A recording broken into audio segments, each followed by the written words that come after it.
Good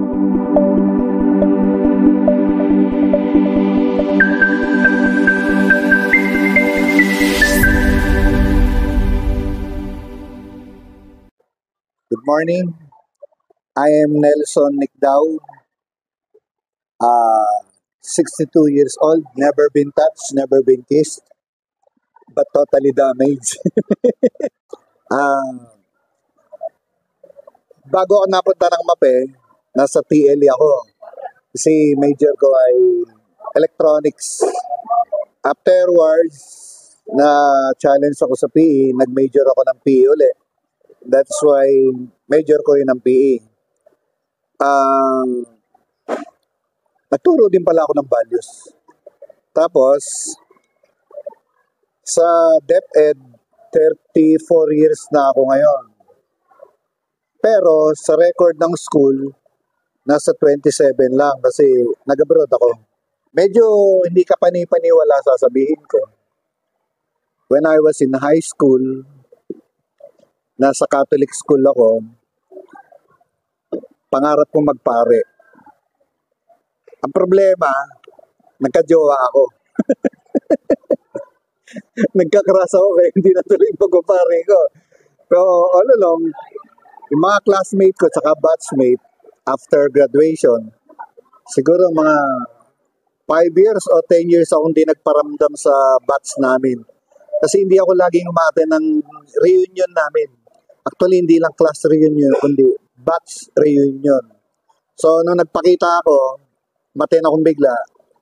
Ang tawag sa akin, kumusta ka na, father? So, alam nila, pumasok ako ng seminaryo. Nagulat sila. Nung nakita nila, nag-yosi na ako. May maging pare, nag-yosi. Sinabi ko hindi ako natuloy magpare kasi na-inlove ka ako sa babae. Kaya hindi natuloy magpapare. Pero, yung feeling ko, damdamin ko, ramdam ko yung mga pare. After nung pangarap ko na yon, pangarap ko rin maging agriculture engineer. Ang problema, sabi ng tatay ko, hindi ko pwedeng maging agriculture engineer kasi wala tayong farm, sabi niya. So, the third option, nag-aral ako, nag-associate, kaya si Ma'am Navarro, alam niya yung trabaho ko, associate electronics engineer. So, nagtrabaho ako sa abroad. After ko magturo sa private school, nag-abroad ako. Kasi nga, kasama yung tanong, bakit yung sweldo? Yun ang dahilan bakit nag-abroad ako dahil at that time, 3,000 lang sweldo ng teacher. Kaya nung nagtuturo ako sa Olongapo, nasa private school ako, kasama ko yung mga pare, saka yung mga director, sinasama nila ako sa mga charitable works nila. Kaya parang gano'n na rin ako, pare. After nung pagtuturo ko doon, nung time na yon, hindi pinapansin ng misis ko yung sweldo ko bilang teacher kasi may trabaho yung misis ko, mas malaki sweldo niya sa akin. Nung lumipat na kami rito sa Baliwan, yun ang mabigat na transition ng buhay namin mag-asawa. Kasi sanay siya sa malaking sweldo. Noon ngayon, naramdaman na namin na napakaliit pala na sweldo ng teacher. So nag-abroad ako na 4 years. Tapos nung naging presidente si FBR, si Fidel Ramos, unti-unti niya tinaas ang sweldo ng mga teacher. Kaya nagkaroon ng amnesty, lahat ng mga teacher na nasa abroad, we can go back. Mabilis, pass lane kami, wala namang interview, wala nang demo. Basta teacher kami na nag-abroad, meron kaming express lane, tanggap kami agad sa division. Maraming mas magandang trabaho. Yun nga, hindi kaya ng mga parents ko yung pag-aaral. Nag-aaral din ako sa Adamson University. Sa BSU, dahil mura tuition doon, galit ako sa pag-aaral. Nakatatlong kurso lang naman ako. Kaya yung aking transcript of records, sinabot na 5 pages. Na dati, yung normal transcript ng college grad is 2 pages lang. Ang paano ko ipaliwanag ay isang guro, dalawa lang. Sacrifice at saka patience. No? Sacrifice, alam natin na hindi malaki ang sweldo ng teacher. Tapos overwork, wala kami halos time para sa leisure and recreation. Pero pinipilit kong makapaglaro, makapag-tennis every weekend, Saturday and Sunday. Kasama ko naglalaro yung mga player ko tsaka yung mga anak ko. So, I see to it na meron akong time para sa recreation. Mahirap yung puro trabaho, may stress ka talaga. Sacrifice, marami kami sinasakripisyo. Yung oras, instead na pag nasa bahay, kaharap mo yung mga anak mo at saka yung asawa, dala pa rin namin ang mga paperworks. Tsaka yung mga ura-uradang mga pagsagot sa mga link. Ayan. Yan ang latest ngayon. High-tech na. High-tech na rin ang trabaho namin. Ang dami namin link na sinasagutan. Kumisan, kakain na lang, link muna. Or else, alam niyo na mangyayari. Aside from sacrifice, patience. Talagang kailangan ng pasensya sa mga estudyante na maraming problema ang mga estudyante. Kung bubuksan natin ang isipan ng isip ng mga estudyante, mararamdaman natin yung mas marami pala silang hirap. Hindi ko nababanggitin yung mga problems, pero ramdam ko yung mga longings ng mga estudyante. Kaya siguro nagturo ko dahil after kong magpare, parang ganun eh. More on charity. Yung pag-unawa sa iba't ibang personality. Nung mga first 5 years ko sa pagtuturo, saksakan ako ng sungit. Hindi ako umingiti. Pero nung naramdaman ko yung problema ng pamilyang Pilipino, yung mga estudyanteng gustong makatapos, kagaya ko, ginusto kong makatapos kaya nag-aral ako. Yun na rin na may papayo ko sa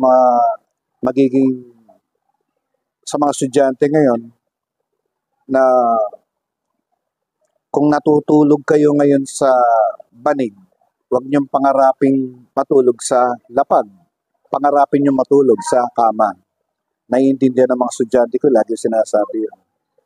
Tapos sa mga former students ko na kanina, yung talentadong guro, nagugulat ako dahil nagmamano sa akin, mga estudyante ko na pala yun. So, nakakatuwa yun kasi marami palang sumunod sa yapak ko. Kasi may mga estudyante, kaya daw sila nagmape teacher dahil sa akin. O sana ka ako, pangatawanan ninyo yan. Kaya yung mga intern, pag nakikita ko, sinadya nyo mag-edok, sigurado kayo, may 100% ba kayong pasensya at sakripisyo. Ayun ang mga sinasabi ko. Anong natutunan ko sa journey bilang guro? Marami. Number 1 nga yung understanding sa iba't ibang estudyante. Ang hirap kaya lumipat ako ng public school. Kasi nung nasa Olongapo, nasa private school ako. Panay mayayaman na estudyante ko ron. So, ginusto ko lumipat sa public school para makatulong din. Na unang assignment ko dun sa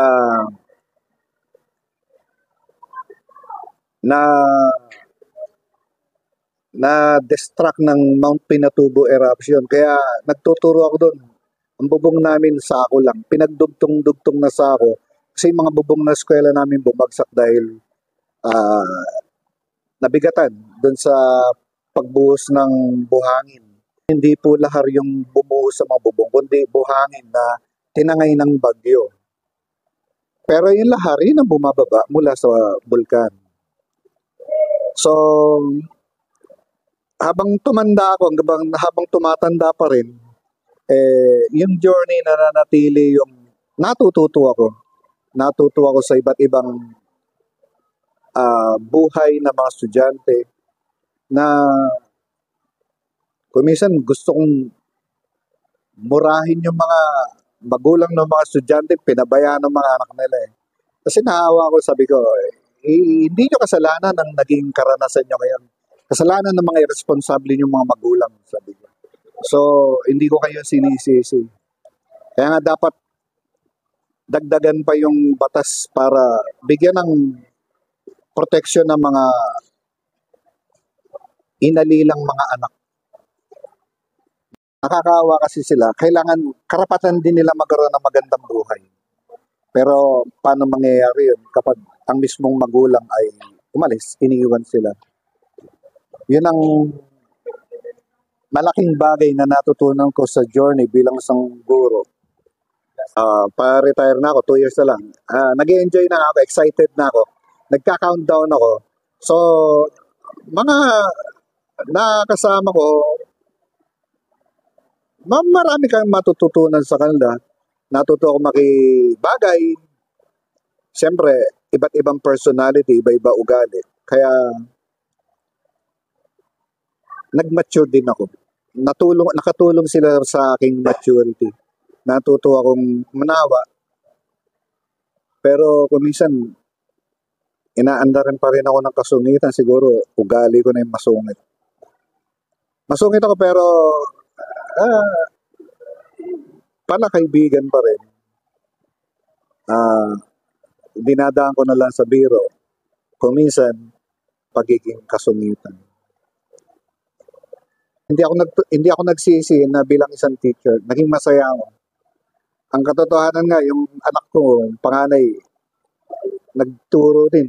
Pinipilit ko, wag ka na magturo. Mahirap ang buhay ng teacher dahil konti lang sweldo. Pinilit pa rin daw niya. Sabi niya, idol daw niya ako. Yung sinabi niya, idol niya ako, hindi na ako kumontra. Hinayaan ko na siya, binigyan ko siya ng full support para maging teacher. Nagtuturo na siya ngayon.